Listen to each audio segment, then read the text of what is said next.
Hi, I'm Doug Boles, president of the Indianapolis Motor Speedway. Thank you for listening to Behind the Bricks. We're excited to bring you this exclusive and entertaining content about the world's greatest racetrack. Keep listening, and I hope you enjoy this episode. Hey race fans, Doug Boles here with you for another episode of Behind the Bricks, although this one is maybe more like Around the Dirt. We're going to give you an opportunity to see the dirt track that we built here at the Indianapolis Motor Speedway and started racing on in 2018. We're pretty excited about the Driven to Save BC39. It is a fun event that we really enjoy bringing those folks around short track here to the Indianapolis Motor Speedway, but more importantly, honoring the life and the legacy of Bryan Clauson. So you can see the pagoda behind me, but just here to the side of me is this short quarter-mile dirt track that we built in 2018 that has put on some unbelievable racing here. We wanted to give you an idea of what it takes to put this track into motion so we could go racing. We're starting right here on the spotters platform, but let us take you around to show you the grandstands, the lighting, the paddock, and the dirt track surface itself.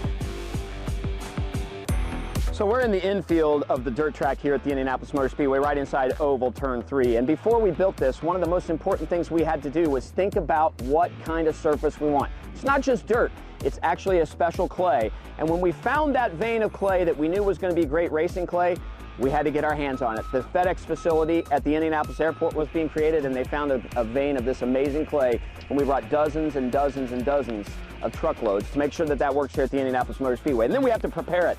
So you see all this machinery out here. So it's graders, it's rock hounds, it's all kinds of ways to make sure that the track is ready. And we have to water the track. You're always putting water on it so it's not too dusty, but you can't put too much water on it or it gets too muddy. It is definitely a science to make sure we have the greatest race surface in the world here at the dirt track at the Indianapolis Motor Speedway.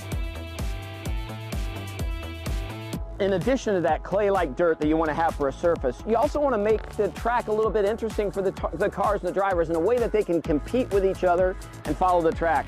So we have a little banking in here, and actually the way this worked out, you can run a high groove, which is a little more banked, a low groove, which is shorter around but flat, or a middle groove, which creates some unbelievable racing here at the Indianapolis Motor Speedway. So this was designed on purpose to make the racing better for the teams, the drivers, and the fans.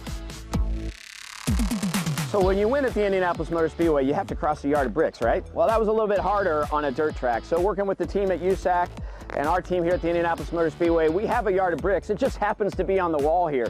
The other challenge with that, all the timing and scoring has to come underneath it. So even as we're getting ready to race here in the BC39, the team's putting that together, but we have that yard of bricks right here at the dirt track. So on a normal race weekend here at the Indianapolis Motor Speedway, we have 235,000 permanent seats. Today, we have 240,000 permanent seats because you've got about 5,000 of those behind me. These actually are built for this event, and then they come back down. The first year we had these on the front stretch of the dirt track, and we actually call them Shaw Grandstands. So that's the name of those, the Shaw Grandstands, because they were against Shaw, which is named after Wilbur Shaw. So these come up for this race, come back down.